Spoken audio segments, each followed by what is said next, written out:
A cool fog had settled over the ship. The wax candle upon my desk shone dimly, burned down to a pitiful stub. Shadows flickered across the pages of the manuscript that I examined, moving with the regular lurch of the ship. My eyes darted to and fro as I contemplated the carefully drawn maps laid out on the table in front of me. I marveled over the intricate shorelines that swirled across the worn pages, no doubt painstakingly drawn by an immaculate artist. Many markings had been placed upon the heavily used maps, but I was unable to read them. Though I had mastered countless tongues throughout my years of travel, I was utterly illiterate, and would likely remain so for the rest of my life. I cannot recall exactly why I had taken the trouble to bring out my maps. I had no current need of them, for our voyage was nearly complete. Perhaps I simply desired a distraction to ease my mind and calm my senses. A brief flash of bright light illuminated my cramped quarters. The sun had for a moment cut through the early morning fog that engulfed the sea. Through the small window in the side of my room, I caught a glimpse of the gray, rocky Sicilian shoreline. My heart skipped a beat, and I jolted upright. My time had come. My hand moved to my chest and underneath my tunic, where it grasped a small metal pendant that hung about my neck. The string that held it was old and frayed. I pulled the pendant firmly away from myself, snapping the string in half. Holding it in front of the dying candle light, I examined it closely. It was made of bronze and incredibly light. The inside was hollow. I knew as much, and the layer of metal felt so thin that I should be able to crush it with my bare hands. A small smile crept onto my lips. I was in that moment of time the only human being who understood and appreciated the doom that would soon ravage this world. My hand began to shake as an overwhelming mix of excitement and dread overtook me. I clutched the pendant tighter and stood up from my chair. Exiting my quarters, I took a breath of the salty sea air and shivered in the cold wind that blasted through my tunic. I turned around and looked upwards toward the wheel, locking eyes with my first mate, who was carefully guiding our ship through the fog and into the harbor of Sicily. He gave me a slight nod, then returned his gaze back towards the open sea.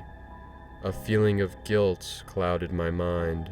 My crew, my loyal and faithful crew, would undoubtedly be the first to perish. They had wronged me in no way, yet my actions would soon sentence them to a terrible death. It was a most regrettable circumstance, but there was nothing that could be done to ease it. The matter was settled, and my mind was made.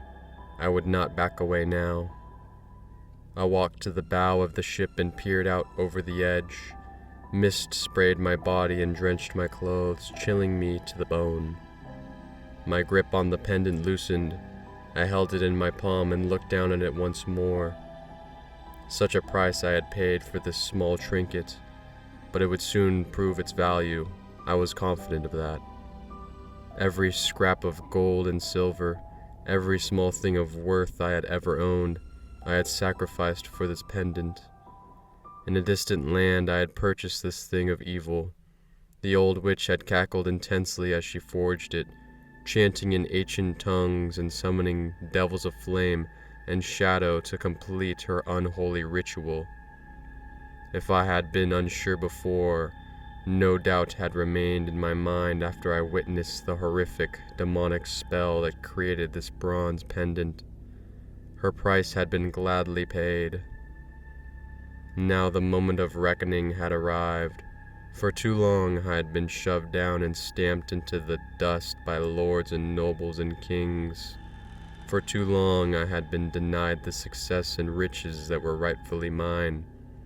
My desire for wealth and fame festered within me like an abscess that could never be filled. Day after day, year after year, my thirst for power and recognition remained unquenched. On this day it would all end. By my hand, chaos and destruction would spread throughout the land as I exacted revenge upon all those who had dared impede my path. My hand slowly tilted until the pendant was barely hanging from the tips of my fingers. With one quick motion, I moved my hand away and allowed the pendant to fall onto the wooden deck. It landed with a barely audible noise and rolled briefly before coming to a halt. Without a second's hesitation, I raised my leg and brought my leather boot down upon the pendant with as much force as I could muster, crushing it into the wood below. A shrill screech erupted as the terror that laid inside escaped its prison. Wisps of dark mist leaked from the crushed pendant. The mist did not move with the wind, but moved of its own accord, encircling the ship and seeking out the unfortunate souls that comprised my crew. A strand of blood-red mist rushed at me and entered my lungs, causing me to gasp as it overtook me. The demonic presence that I had unleashed spread throughout my entire being, infecting my body and blackening my soul. I heard the faint cries of my crew as they too were overtaken by the terrible spell I had released. The seed of death had been planted within me, and I could feel it beginning to take root, a vile pestilence that would undoubtedly claim the lives of both me and my crew, along with countless others. It is the 1347th year of our Lord. My judgment has been cast, and I have damned all men across the face of the earth. They shall taste my wrath, and their happiness shall turn to ashes in their mouths. My name will soon be forgotten, but I shall leave a scar across human history that no other mortal could hope to match. For I am the herald of doom, the spreader of the plague. I am the bringer of the Black Death.